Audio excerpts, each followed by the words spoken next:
Galatians 5:22-23. Datapwat ang bunga ng Espiritu ay pag-ibig, katuwaan, kapayapaan, pagpapahinuhod, kagandahang loob, kabutihan, pagtatapat, kaamuan, pagpipigil. Laban sa mga gayong bagay ay walang kautusan. Ang bunga ng Espiritu Santo, katapatan. A Greek word for faithfulness is pistis. Sa Bagong Testamento, ang pistis ay palaging ginagamit sa isang paninindigan na may kinalaman sa ating paniniwala sa Diyos at kay Kristo. Pero ginagamit din ito sa pagsasalaysay sa kalidad ng kaganapan or fidelity or katapatan. Ang katapatan ay isang katangian sa isang tao na dapat pagkakatiwalaan. Siya ay isang karapat-dapat upang pananaligan. Ang sinumang matapat ay siyang may bertud o bisa at kahalagahan upang pananaligan at mapagkakatiwalaan. Ang katapatan ni Jesus at ang Diyos. Jesus was faithful in carrying out the work given him. John 4:34, John 5:30, John 6:38, John 8:29.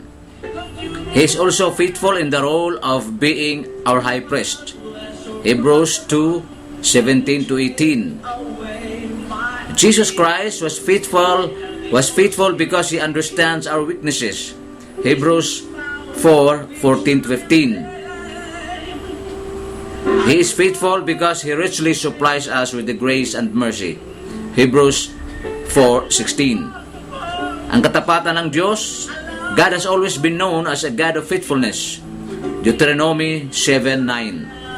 And toward those who are His children, He is faithful, reliable, or trustworthy.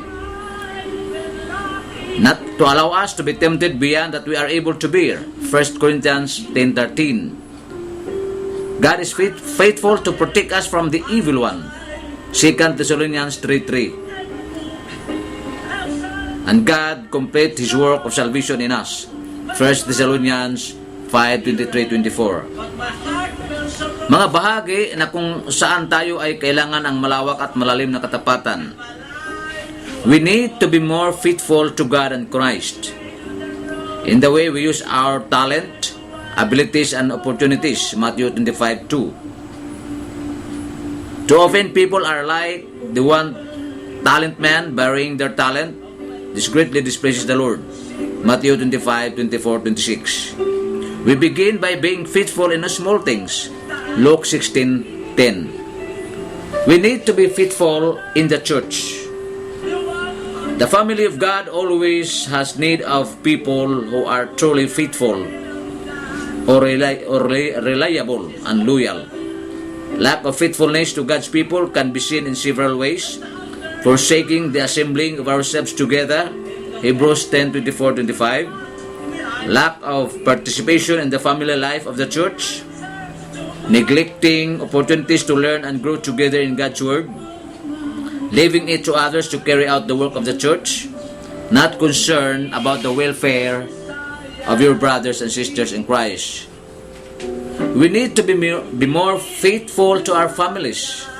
Fathers need to be faithful in fulfilling their spiritual roles. Ephesians 6:4. Mothers need to be faithful in fulfilling their family responsibilities. Titus 2:3 and 4. Husbands and wives need to be faithful to one another in their respective duties. Ephesians 5:22-33. Children need to be faithful. Ephesians 6:1-3. We need to be more faithful to ourselves. We will be preserved by the Lord. Psalm 31:23. And blessed by the Lord. Proverbs 28:20. Ang katapatan sa mga Kristiyano, sa iyong sarili,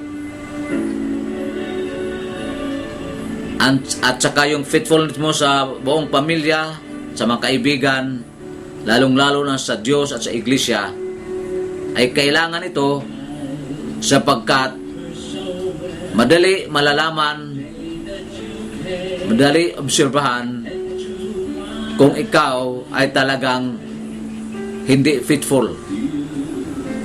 Marami kang gagawin na ipakita mo na ikaw ay hindi faithful sa isang tao o sa iglesia o sa Diyos, at gagawa ka ng mga bagay o gawain na hindi karapat-dapat, hindi ka tanggap-tanggap sa iglesia, at hindi karapat-dapat katanggap-tanggap sa Diyos. Kahit sa sarili mo malalaman na ikaw ay faithful o hindi. Tapat ka man o hindi, ikaw mismo nakakaalam sa sarili mo. Sapagkat ang katapatan ay dapat magsimula sa loob, hindi ang panglabas. Kung panglabas man ito ay hindi ito magtagal, lulutang ang totoong kulay sa buhay natin. Ang Diyos ay hindi siya kunwaring tapat o matapat. Ang Diyos ay buong-buo ang kanyang katapatan, sapagkat ang kanyang katapatan ay batay sa kanyang kabanalan at katotohanan at sinseridad. Mula sa pulat hanggang ngayon, ang Diyos ay hindi nagkukunwaring matapat sa atin. Kahit tayo ay minsan hindi matapat, ngunit ang Diyos ay palaging matapat. Tapat ka ba sa Diyos? Tapat ka ba sa iglesia mong sinasaniban? Ikaw lalaki, tapat ka ba sa iyong asawa? Ikaw na ama, tapat ka ba sa iyong mga anak? Tumutulong ka ba sa pangangailangan? O ikaw ba ang katapatan mo ay pinapakita mo sa pag-provide sa mga pangangailangan sa iyong pamilya? Ito ay kalooban ng Diyos at bunga ng Espiritu Santo. Ang katapatan ay hindi pwedeng hiramin mo lamang ito. Ang katapatan ay hindi pwedeng ito ay kukopihin mo lang sa ibang tao. Ang katapatan ay hindi pwedeng kukunin mo ito sa paaralan. Ang katapatan ay hindi mo ito makukuha sa iyong pinag-aralan o sa iyong edukasyon o anuman ikaw katalino o kamarunong. Sapagat ang katapatan ay nanggaling sa puso, nanggaling sa diwa, nanggaling sa iyong espiritu. Ito ang essence at substance sa katapatan. Ngunit ang katapatan ay dapat ito ay galing sa Diyos. And that is why mayroong tinatawag na fruit of the Holy Spirit. Sapagkat ang katapatan natin, kung ito ay galing sa banal na Espiritu, ito ay totoo, hindi kunwari, hindi hypocritical, hindi pretending. Ang pretension, ang hypocrisy, ito ay kaaway ng Diyos. At hindi ka maging masaya kung ang katapatan mo ay batay lamang sa hypocrisy at pretension. At malalaman sa bandang huli na babalik ito sa iyo at ikaw mapahiya na lamang sa kapwa mo sa loob ng iglesia. Dapat ang katapatan ay batay sa salita ng Diyos, batay sa totoong motibo, at batay galing sa Holy Spirit. Kailangan ang iyong katapatan, sapagkat sa katapatan mo ay mayroong gantimpala at matutuwa ang Diyos sa buong buhay mo, lalong-lalo na kung ikaw ay totoong Kristiyano, totoong membro ng iglesia, sapagkat ang iglesia ay nangangailangan ng membrong matapat. Ang asawa nangangailangan ng matapat na husband and wife.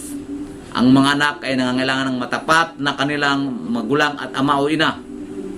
Ang ating gobyerno nangangailangan ng matapat na mga Pilipino. So ang katapatan ay marami at malaki ang magawang kabutihan, hindi lamang sa iyong sarili, kung hindi sa buong pamilya, sa pamilya mo, sa sarili, sa tahanan, at sa buong iglesia. At ang katapatan ay magdudulot ng kapurihan, karangalan sa Diyos na iyong panaglingkuran. Sa pangalan ni Jesus. Amen.